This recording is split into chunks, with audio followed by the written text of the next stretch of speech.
Prime Minister Narendra Modi, my dear friend, dear Ursula, ministers, dear Kaya and Maros, good afternoon. Thank you, dear Prime Minister Modi, for welcoming us on this special occasion. We were privileged yesterday to be your chief guests for the Republic Day celebrations. Such an impressive display of India's capabilities and diversity. Today is a historic moment. We are opening a new chapter in our relations on trade, on security, on people-to-people ties. I'm the president of the European Council, but I'm also an overseas Indian citizen.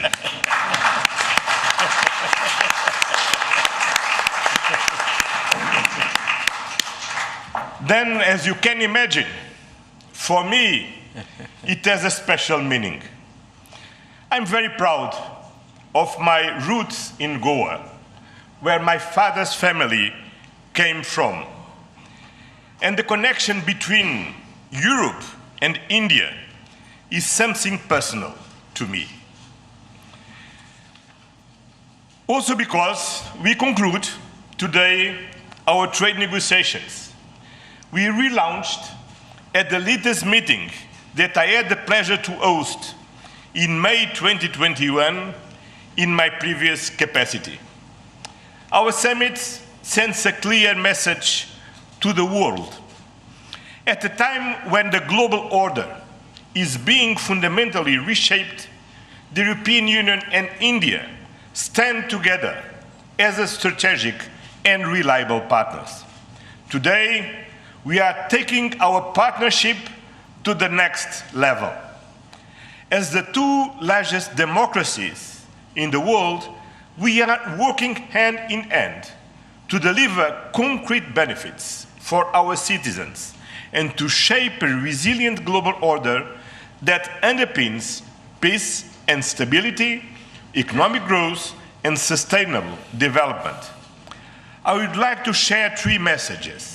First, the European Union and India must work together towards our shared prosperity and security.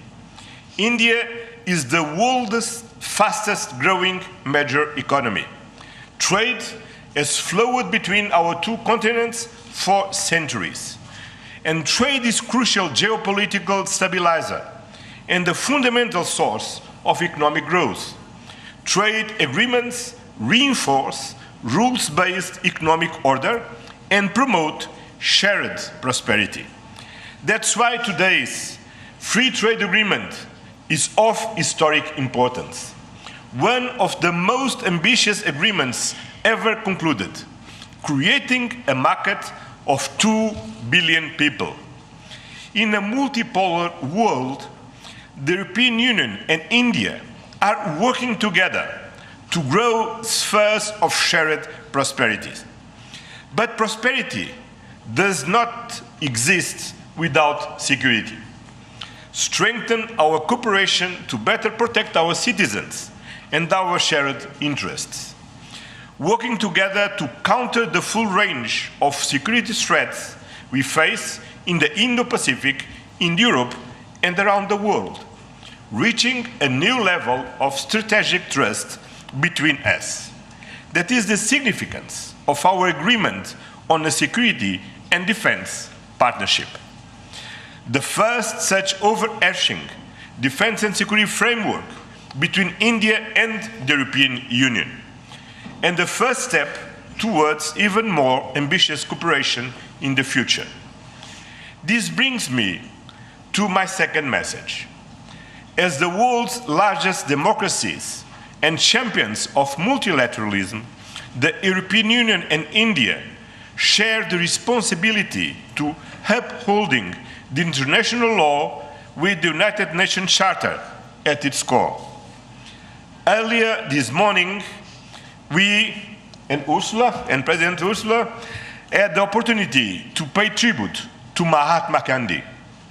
And I reflected upon his words, which still hold true today, and I quoted, "Peace will not come out of a clash of arms, but out of justice lived and done by unarmed nations in the face of odds."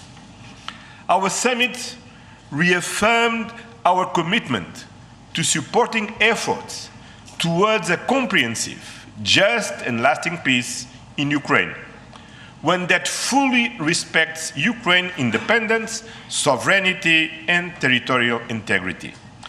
This is a key moment. We are supporting all efforts to reach a just and sustainable peace. Ukraine has shown its readiness, including at the cost of difficult compromise.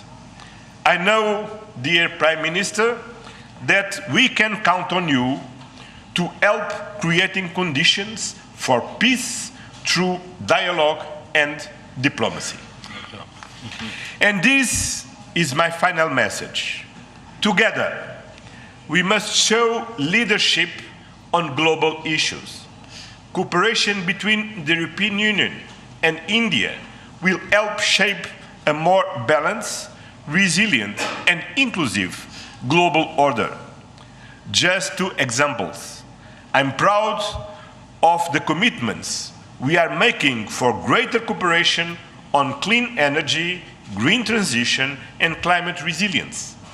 And our collaboration through the Global Gateway and on the India-Middle East-Europe Economic Corridor is decisive for global connectivity.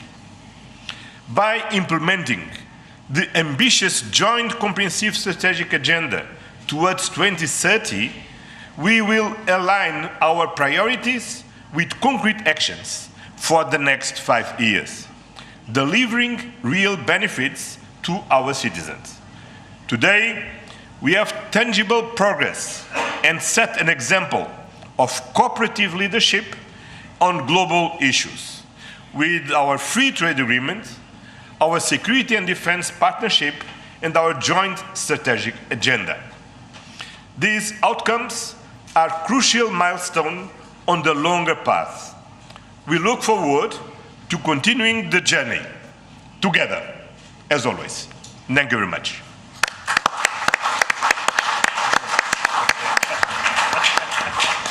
Thank you, sir.